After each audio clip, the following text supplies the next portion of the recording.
स्वागत है दोस्तों फिर से एक नई वीडियो में। महाराष्ट्र में जैसे उबर ने हमारे ऊपर केस किया, वैसे ही लखनऊ में जब स्ट्राइक हुई तो उनको भी एक नोटिस दिया गया है। आपको ये आगे वाली वीडियो में मैं दिखाता हूँ। नमस्कार दोस्तों, उबर ने महाराष्ट्र के बाद अब लखनऊ की यूनियन और चालकों को भेजा चेतावनी भरा नोटिस। उबर के नोटिस के बाद 28 जुलाई से चल रही हड़ताल को रोक दिया गया है। 4 अगस्त से चालक गाड़ी चला सकते हैं, लेकिन सवाल एक है, क्या अब अपने हक के लिए आवाज उठाना भी गैर कानूनी हो गया है? क्या अब उबर हड़ताल करने, उबर बॉयकॉट करने वाली यूनियन और चालकों को ऐसे ही डरा धमका के काम करवाएगी? क्या ये चालकों का शोषण नहीं है? आइए जानते हैं उबर ने 2 पेज के नोटिस में क्या क्या आरोप लगाए हैं। दोस्तों, चैनल को सब्सक्राइब करना बिल्कुल भी ना भूलें।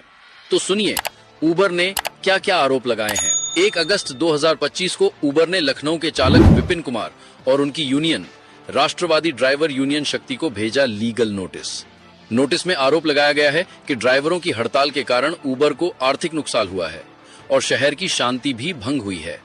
उबर का कहना है कि 28 जुलाई से चल रही हड़ताल गैर कानूनी है और इसे तुरंत रोका जाए, लेकिन चालकों का कहना है कि वे सिर्फ अपना हक मांग रहे हैं, सही किराया, सम्मान और कंपनी की मनमानी के खिलाफ आवाज।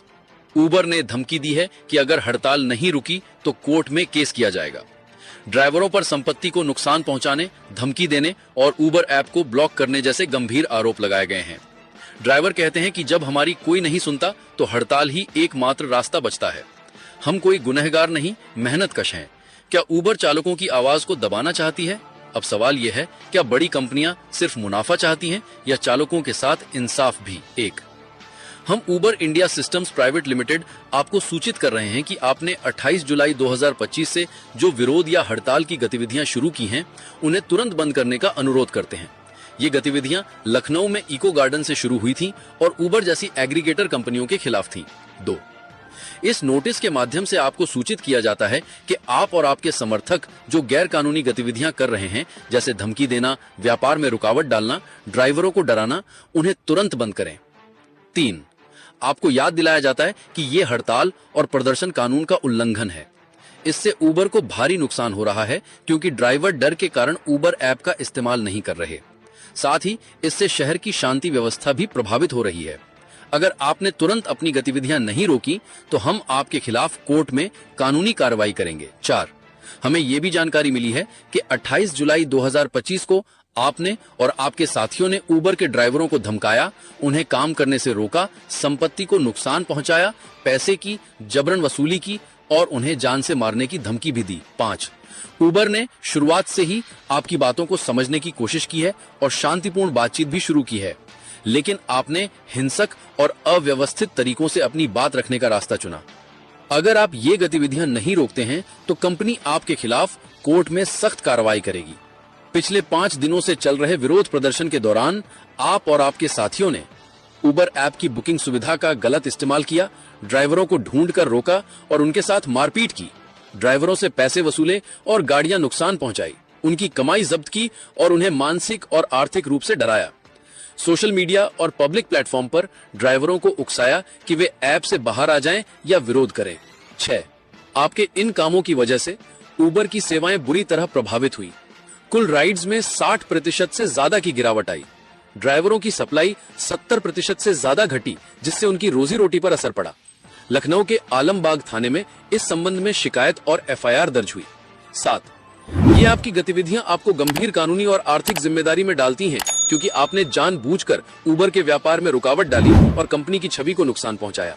8, इसलिए आपसे मांग की जाती है कि आप ड्राइवरों को डराना, धमकाना या उनके काम में रुकावट डालना बंद करें। उबर की टेक्नोलॉजी या उसके ड्राइवरों के साथ किसी भी तरह की छेड़छाड़ न करें। उबर की सर्विस को नुकसान पहुंचाने वाले सभी काम तुरंत बंद करें। 9, अगर आपने ऊपर दी गई बातों का पालन नहीं किया तो उबर आपके खिलाफ बिना किसी और सूचना के कानूनी कार्रवाई शुरू कर देगा। आपको व्यक्तिगत रूप से हर नुकसान, हानि और उसके कानूनी परिणामों के लिए जिम्मेदार ठहराया जाएगा। 10, ये नोटिस उबर के सभी अन्य कानूनी अधिकारों को सुरक्षित रखते हुए जारी किया गया है। सवाल यह नहीं है कि उबर ने नोटिस भेजा, सवाल यह है कि क्या एक मेहनतकश ड्राइवर की आवाज को दबाया जा सकता है? क्या अपनी रोजी रोटी और हक की बात करना अब अपराध हो गया है? क्या बड़ी कंपनियां अब आंदोलन करने पर चालकों को धमकी देंगी? ड्राइवरों की आवाज को दबाया नहीं जा सकता। उबर हो या कोई और कंपनी, अगर ड्राइवर नहीं होंगे तो सिस्टम ही नहीं चलेगा। ये गाड़ियां तभी चलती हैं जब कोई दिन रात मेहनत करता है, और जब वही मेहनतकश आवाज उठाएगा तो पूरा देश सुनेगा। क्या उबर का ये कदम सही है? अपनी राय कमेंट करें, वीडियो को शेयर करें ताकि हर ड्राइवर तक ये सच्चाई पहुंचे। धन्यवाद। तो जैसा आपने देखा और सुना, आपकी इसके बारे में क्या राय है कमेंट करके ज़रूर बताओ। और चैनल पे नए हो तो चैनल को सब्सक्राइब करो, वीडियो लाइक करो और अपने दोस्तों के साथ शेयर करो। ये वीडियो हर ड्राइवर के पास जानी चाहिए। धन्यवाद।